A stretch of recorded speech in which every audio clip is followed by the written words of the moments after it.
Holy crap, are y'all impressed? Because I'm pretty freaking impressed. We spent a long time on this thing and it turned out super good. What's up, guys? Welcome back to some more four-wheeler content. Hopefully y'all been enjoying, because I know I definitely have. Had an absolute blast yesterday, ripping the brute force in the swamp after that Warrior snorkel install. She did absolutely amazing. I can't wait to go back out and go even deeper. But today's video is all about the 300, baby, and boy do we have our hands full on getting this thing creek ready. So today we've got a boatload of maintenance to do, a lift kit to finish, clutches to adjust, honestly just overall unclap this thing because she is loosey goosey. Oh, my personal favorite, there is no bushing on the steering column. So yeah, she definitely needs a whole lot of attention. But I think by the end of this video, not only is she gonna look like a new four-wheeler, she's gonna ride like one. I say we start with that top bushing. Let's get this front end torn apart.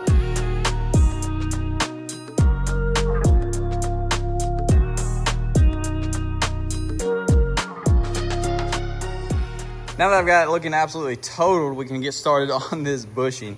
There's just a bunch of wires that are not normally there to the light bar, connected all over the place. There was a bunch of zip ties holding things on.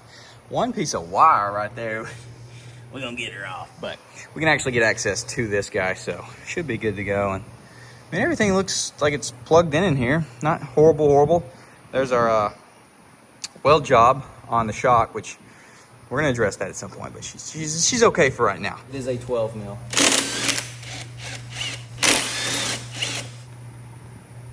Oh my gosh. Yeah, we gotta clean that out. That was horrible. Honestly, you probably don't even have to take your front fenders off to get this bushing in. You can probably get to it from the side, but here she is. Looks like a little bitty grenade or something, and it is split, thankfully, so you just lock her on there. We're gonna squirt a little grease in her. Feel like that definitely can't hurt. Don't know if it's recommended, but we're doing it anyways. Split this guy apart, slip it on there, just like that. Slip this in there. Probably easier said than done. Now that the bushing's there. Oh, that wasn't bad.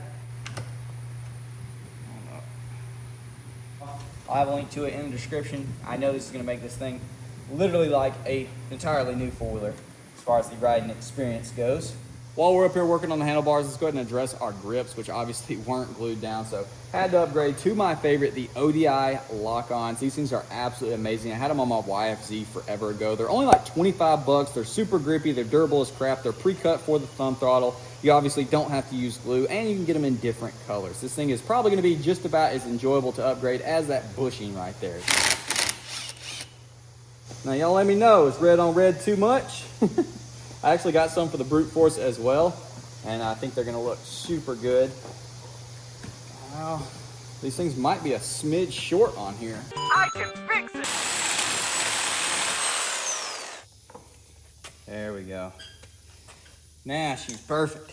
Man, I tell y'all what, between that bushing and these grips, this thing already feels like a brand new four-wheeler. Can't wait to go out and ride it, but I just got back from the parts store. I took one of each of our different size bolts and got 10 of each, so we should have plenty to get this entire four-wheeler properly bolted down and not just literally being a rattle trap. It's just horrible. She currently looks like one of them, like, what's that, 90s model TRX 90? I'm gonna get it all back together, proper bolts in their spots, and then we're gonna go ahead and get started on that rear lift kit. Front rack is officially bolted in all the locations, and she is solid as a rock. Now, one funny thing that I did find, that's not supposed to be like that. That is why it is so important to truly go over every nut and bolt after you buy one of these old four-wheelers, because you never know what's about to come loose. So I obviously didn't get any instructions with this small triangle piece, which I am hoping is actually for the rear of this thing. So I'm assuming we just take it off and that's gonna bolt back in place. So we're gonna try doing that. I've got the frame of the four-wheeler sitting on some jack stands. I've got it 85 foot in the air to clear those big boys. And then I'm holding the rear end with a jack, of course. There's something right there. I gotta get under there and look. So that other one should just sit in place. Little time has passed while I figured out how to get this rear lift installed, and I honestly might have not done it correctly, so do this at your own risk. But there is a bolt that is underneath the shock, and it actually screws in from the bottom, and it's got a welded on nut on the actual rear end. So I unscrewed it from the bottom. I removed the shock completely, top and bottom, pulled it out because you have to actually grind down the ears off of each side of the shock right here so it can go in, because obviously it gets skinnier as this bracket goes in this guy, which it already fit in. So I ground that down, and then I put the bracket in, it's a little triangle bracket, and I put that bolt down. It was going up, put it down. This bracket has a hole in it. Put that bolt, lined it up, put that through, tightened that down, and then reinstalled our shock. So it took it from where it was mounted here to where it is now mounted here. And as you can tell, it definitely did raise it some. Doesn't look as high as the front, but it is definitely not as squatted as the rear. And we might try taking the back rack off and getting that guy a little bit more unbent. Maybe I could just take a pry bar and bend it. I'm gonna try, because right now she's like, she's rough. The front rack looks great, handlebars look great, but that back rack, dadgum, that thing rough.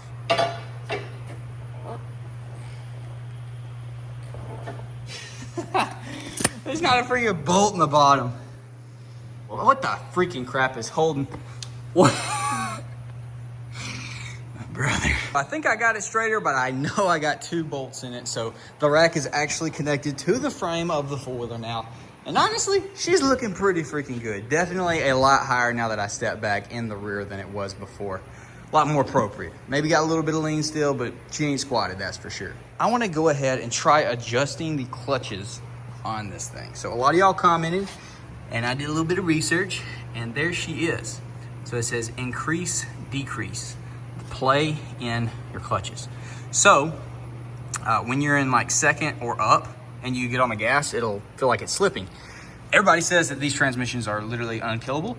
So I'm gonna try adjusting this. Clutch adjustment 101, you wanna go ahead and get your 14 mil wrench and then grind it down so it's nice and skinny and you can get it in here, because you do have to hold the center while you tighten the outside. So poke that guy there, pop her free, and then you just want to adjust this. I already have. You can increase that way, decrease that way. Have that work out in your brain however it does. Adjust it till it's tight and then back off a little bit is what I've seen. I've already done this adjustment, but I'm just showing y'all how I did it. So I found right here, actually I want to be right here because it was a little bit too tight. It was trying to move on its own in reverse. So we're gonna hold it with a flat head just like that and tighten it. You want that mug tight. Obviously you don't want water and dirt getting in there, as well as you want that to stay in place. It's also hilarious how quickly this thing starts up. You literally can't even push the button in all the way before it cranks. That's ridiculous. So first gear, let's go off the drop off. Holy crap.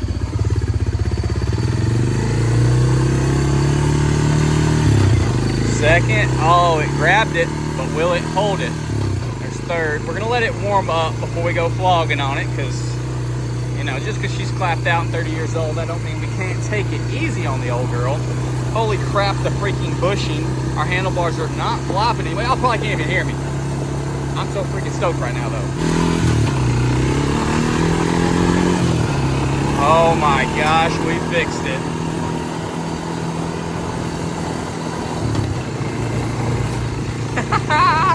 Let's go! We're gonna go ahead and work our way from the top down on the maintenance side of things. So let's go ahead and see how terrible the air filter is. I've already looked at it, but y'all hadn't. Holy freaking crap, what even is that, dude? Absolutely horrid. And is this the factory intake? It looks like PVC. The guy said it was the factory snorkel. Is that factory? It looks pretty clean. It goes up underneath the gas tank all the way. I don't really know. Let me know. What is that in the bottom? Is that water? Is that oil? Just trying to clean the inside of this box out some. She is definitely taking on some water, some mud, and that filter that's been disintegrating is just everywhere. Take this guy apart and try to shove it on there. This piece. There we go. Nice. All right. Now that can slip on to there. Boom. Just like that. Could we be so lucky that one that we got from the parts store this morning threads in? Oh, we could be. Let's freaking go. It's a little too long, but that'll hold her in place. Look what was in the bottom of the drain tube. That freaking screw for it. So I'm gonna go ahead and swap that guy out. I am very curious to see how this one looks. Oh wow, she was just barely even in there. Oh. Not horrible, honestly. As you can see, I've shut the fuel off because I want to go ahead and turn it on and run the fuel out of the line so we can swap this fuel filter out. It's probably disgusting. Has no clamp on it, so we can just pull her off. Are you joking me? It just slid straight off the freaking carburetor because it's got no clamps on it. We're just gonna go ahead and slip these guys back on there for the time being until I can get some clamps, which is obviously how you want it to be. But I'll have a link to obviously everything in the description, but these are pretty cool little fuel filters. They have magnets on them, so if you do still have a factory metal tank, the magnet will pick up any of it that comes out in the form of rust. So that's pretty cool. All right, now that we've let her warm up, we're gonna go ahead and crack her loose with a 17 mil and see what kind of goodness comes out. Lefty loosey, righty tighty. All right. Ooh. Hey, I'll take black over white any day.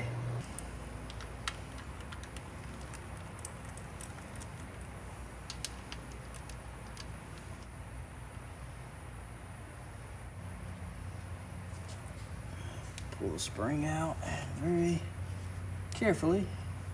Clean up in here. So my funnel actually has a crack in the bottom, so this is probably gonna fail miserably, but we're gonna go ahead and pre-soak our filter, and I'm thinking pre-soak it here, and then I can just pour that in there. So once this gets soaked up nice and good, like it's gonna be, just ease her in there. I already put the spring back. Please don't fall out. And then I'm just gonna quickly put this in there and know that this is the first quart, which is obviously the entire thing going in. So let's see how smooth I can be.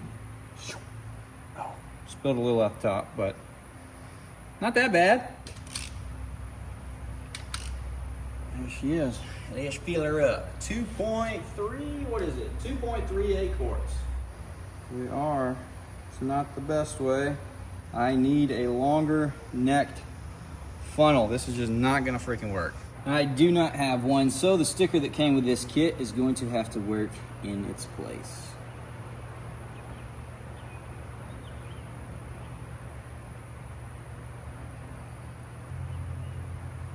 She's starting to get soggy on me. We gotta hurry. It says 2.3. Let's go ahead and dip her. Honestly, that is spot on. Now it hasn't been cycled through, so we're gonna go ahead and crank her up, let the oil circulate a little bit, and then most likely, if their measurements are correct, we'll add the other 0.38. Now, of course, it hadn't drained all the way down to the case, but that definitely looks like it's gonna need the additional 0.38, whatever it was. So don't forget to add that. I'll add that in a little bit once this sits for a while and I double check. But for us, it is time to move on to the next thing. We're gonna go ahead and change our rear diff fluid. It's a 17 mil for the fill cap. You obviously wanna make sure that that comes off first, because if you drain it out and this won't come off, that's gonna be a problem.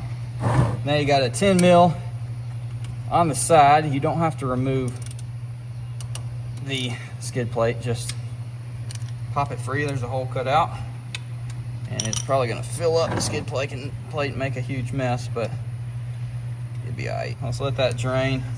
Before I put that drain bolt back in, we're just gonna give her a little sprints, a little squirt, hopefully flush out some loose material if there is any. Try to get as much of that old fluid out.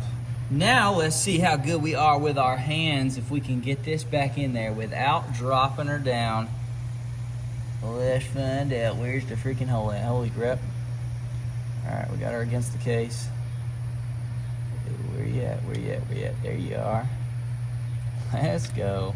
That didn't seem quite snug enough. This is when you freaking snap the bolt off. All right, take it easy. Wipe all these threads down in here. Had some junk built up in it. And now we'll just pour this in there until it spills back out, and that's when she's got enough fluid in her. Hypoid gear oil, 80W90, Honda, Pro Honda. Get some fresh oil on this O-ring, wipe it down. Cap her back off, and that rear should be good to go for ever, as long as our seals hold. Could I order it off Amazon? Yes. Going to the four-wheeler store is so much cooler. I still say we need a racing four-wheeler on the channel. Now it's time to go ahead and change the fluid in our transfer case. This is not going to use the same fluid that is in the front and rear diff. This is going to use the same oil that is actually in the engine, which is the 10W40 Gen 4 Honda engine oil. It's going to be 199 cc's according to our manual. And if you don't believe me about the whole oil thing, front gear case oil, 6.4 ounces, 190 cc, recommended oil, 10W40. Yes, you don't have to put any of the gear oil in the transfer case. It's actually the standard oil that the engine runs off of. So don't get that messed up, or you might actually mess up your four-wheeler. Once again, always do your fill plug first. It's a 17 mil up here as well. This guy is going to be a 12 mil.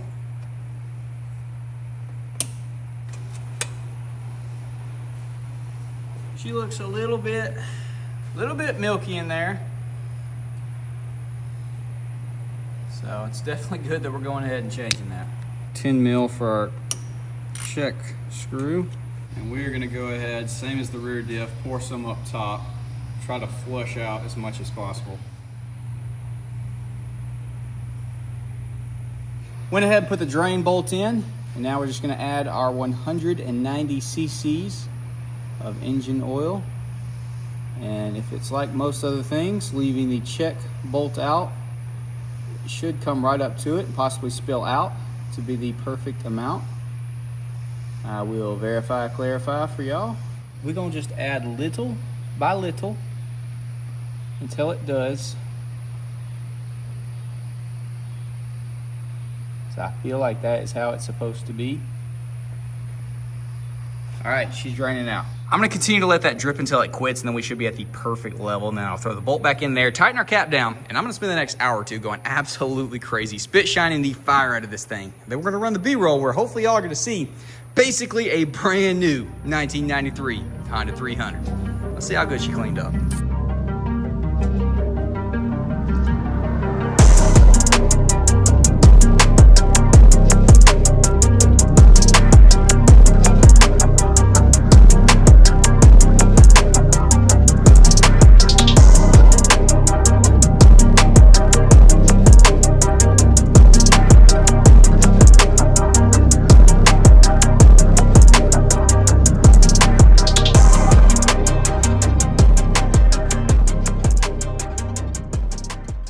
Holy crap, are y'all impressed? Because I'm pretty freaking impressed. We spent a long time on this thing and it turned out super, super good. I am so incredibly stoked. Let's just give her a little peek.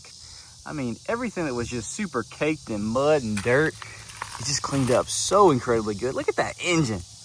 Oh my gosh. The rear end. I mean, all of it. We worked some freaking magic. Body's looking really good. Got everything sorted.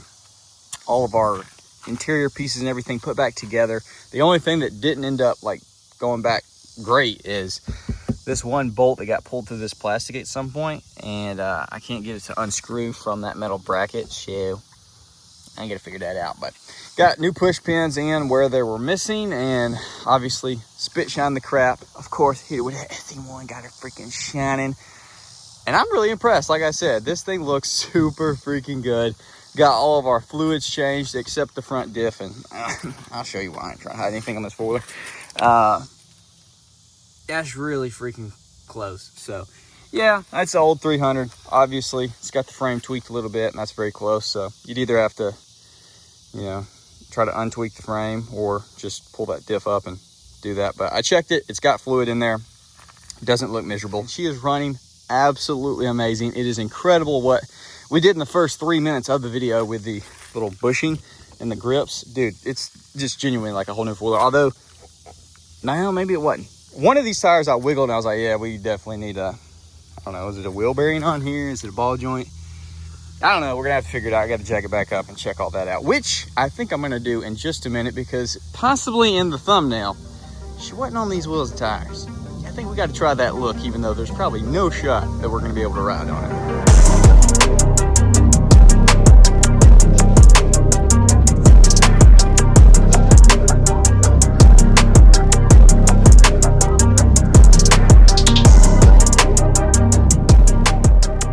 All right, guys, well, here she is on the 14-inch MSA wheels and the 29.5 Outlaw 2s. These things look absolutely insane on here. They, of course, look big on the brute force, but, dude, compared to this little bitty four-wheeler, it is absolutely ridiculous. Now, unfortunately, we can't go driver, and you might see the jack stand underneath there, and that is because the rear just simply will not bolt on. The front actually clears as far as getting it on there. It is sitting on its own weight right now as far as the swing arm. The front portion is, it's not tilted back or whatever, but if you do turn, you're definitely going to, you know, get into your bracket. We could bend that back. I'm not even sure if it's supposed to be straight like that. It's probably supposed to be further back, but yeah, the rear wheels, they're just not even going to bolt up to the hub because the tires are into all of the brackets, which shout out to this 300 for actually having all the OG brackets. That's insane. They're actually all in good shape. It's weird. You know, you got a four-wheeler of this age. Some things that you wouldn't expect to be good still are good, and then other random things are not. So, yeah, that's one of the things that are good on here. But, yeah, unfortunately, she just can't scoot up far enough forward to actually go on there, which I totally knew. I mean, this is a, you know, 300 four-wheeler with a 2-inch lift. So I think 27s are about it. Y'all can correct me in the comments if I am wrong, but 28s probably would be pushing it as well if you're going to maintain your plastics, which I would like to on here. So I'm thinking some aggressive 27s. Y'all let me know. 300 boys. 27s, can you run that on factory gearing and everything? I want to do gear reduction and everything. I'll just full tilt, have fun, play with it. But I don't want to go stupid big like this and then just absolutely ruin it, which I don't know why I don't want to do that. Maybe we should. I don't know. Either way, I figured we had to throw these on there because Kawasaki and Honda have the same 4x110 bolt pattern, which is freaking sick. So there it is. Freaking insane looking. I'm kind of sad now, like I was fixing to say at the beginning. Because now that we've seen this, how do we freaking go back? How do we put the stalkers back on there now that we've seen this? It's just, look at that thing. Oh, I want to ride it so freaking bad. I'd probably have a horrible time trying to turn those, but I still want to freaking ride it. I wish I could. Could take the plastics off. Yeah, maybe we'll do that. Maybe we'll do that. Okay. Let me think how complicated that would be. It shouldn't be too insane, and it should be reversible. Okay, let's give y'all a like goal. I've been enjoying doing that, and y'all seem to be as well. So let's say 3,000 likes on this video, and I will take the plastics off, and we'll put these on, and we'll attempt to go mudding, or we'll probably put like, I don't know, 15 pounds of air in them, try to go floating somewhere. I think that would be fun. So 3,000 likes. I know y'all can freaking do it. If you want to see it, smash that like button. But I know this video is long enough, so I'm going to quit rambling. Definitely drop a comment, leave a like, subscribe if you're new, ring that bell notification. I'll see y'all boys in the next one.